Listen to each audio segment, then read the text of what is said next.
The cities in this series were not abandoned carelessly. People fought to stay in most of them.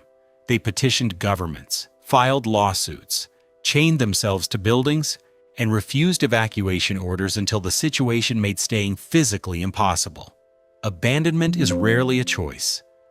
It is usually the last available option after every other option has been exhausted. What makes these 5 cities worth examining closely is not just what happened to them. It is what was left inside them when the last person walked out.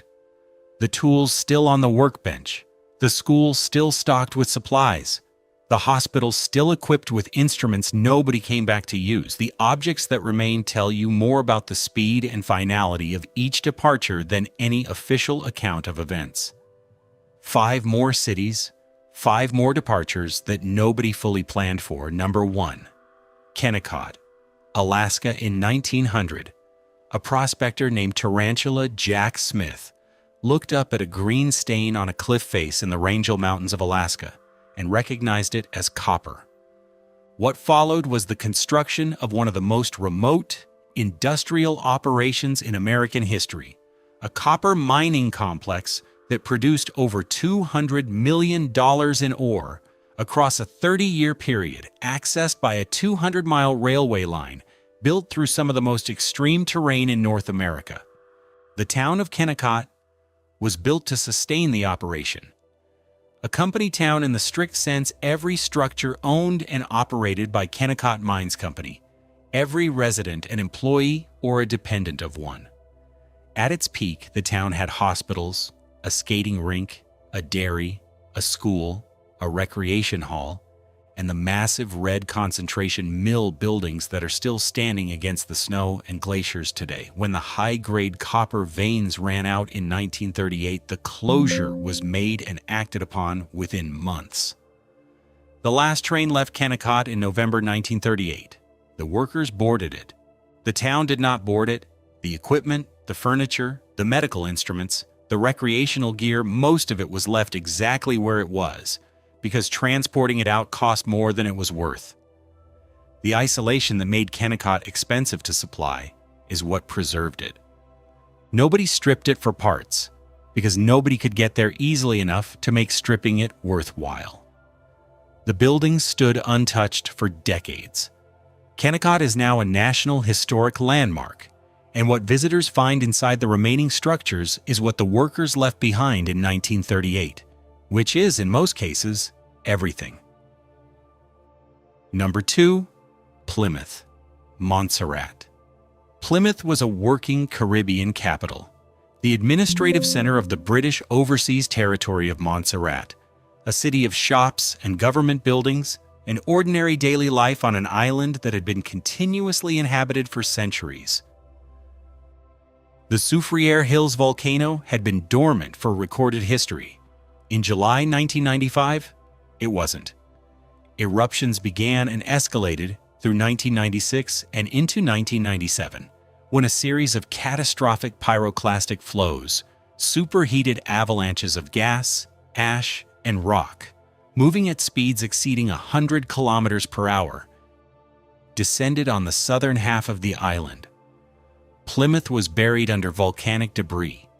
19 people who had remained in restricted zones despite evacuation orders died on June 25, 1997.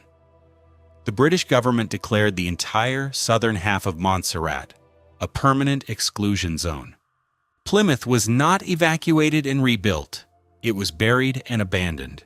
The buildings that were not destroyed outright sit under layers of volcanic deposit, up to the level of their second-floor windows in some locations.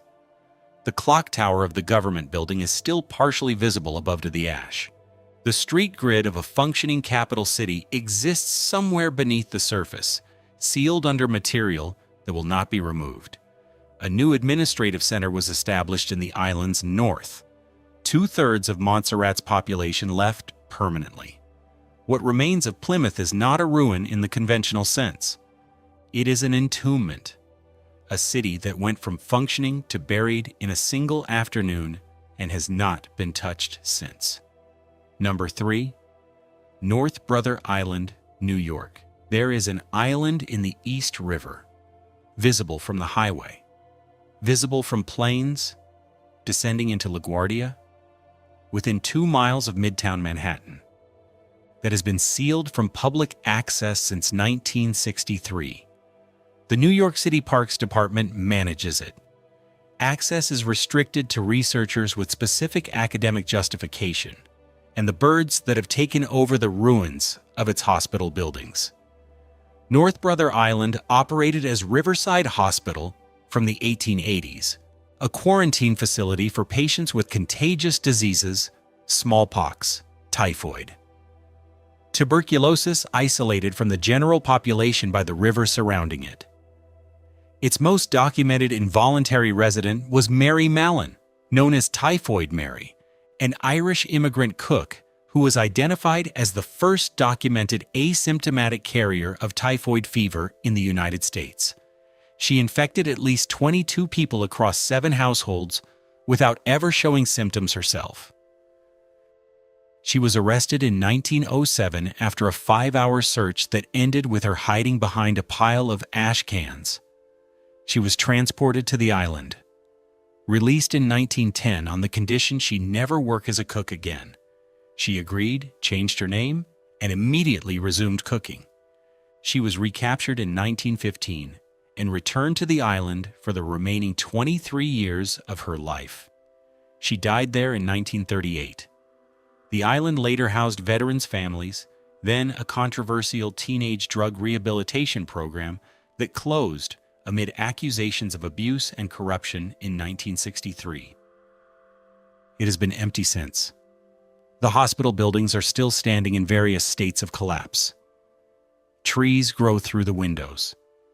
The Parks Department describes the structures as posing a considerable threat to any visitor, which is accurate and also not the only reason they prefer you do not go there. Number 4.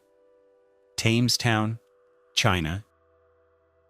In 2006, a development company outside Shanghai completed construction of a traditional English village. Red telephone boxes, cobblestone streets, Tudor-style facades, a Gothic church with functioning bells, English-style pubs, and a town square designed with the kind of specificity that suggests someone had studied the source material very carefully and reproduced it with genuine commitment. Town was one of the 9 satellite towns built around Shanghai as part of a government initiative to decentralize the city's population by offering themed European-style communities to buyers seeking something different. The others were modeled on German, Italian, Spanish, and Scandinavian architectural traditions. The property prices were set at a level that presumed strong demand. The transport connections to central Shanghai were poor enough that daily commuting was impractical.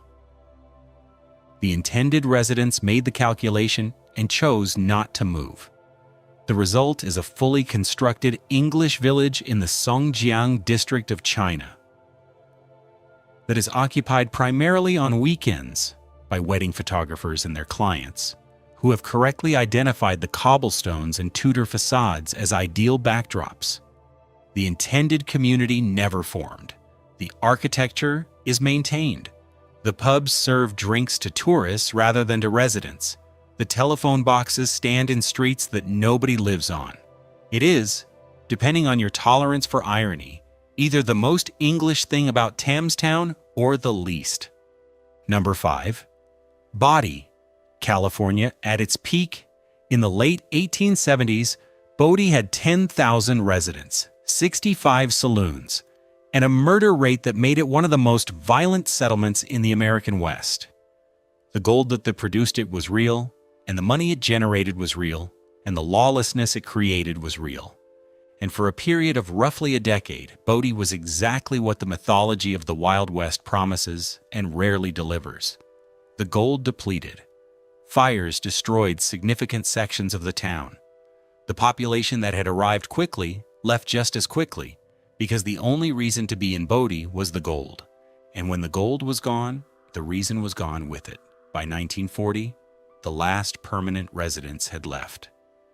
California now maintains Bodie as a state historic park in a condition described officially as arrested decay, meaning the buildings are stabilized to prevent further deterioration but not restored to any previous condition. They are left to look exactly as they looked when the last person walked out. The dishes are still on the tables.